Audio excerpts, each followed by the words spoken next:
Canine FG ELISA Kits developed and produced by ExKits, an efficient experimental tool specifically designed for the detection of fibrinogen.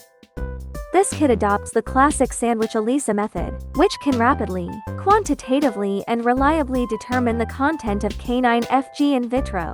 ExKits provides researchers with a variety of key technical parameters for the kit, including detection sensitivity, detection range, standard curve date.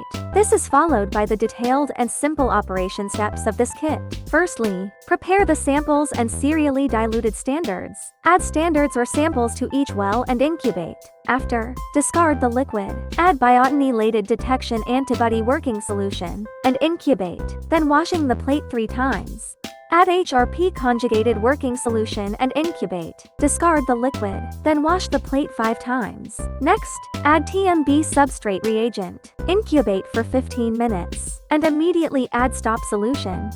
After that, you can measure the absorbance and calculate the results of your experiment. More product information can be found on ExKits website. If you have any questions, you can contact us via email. Thank you for watching, and wish you a smooth experiment.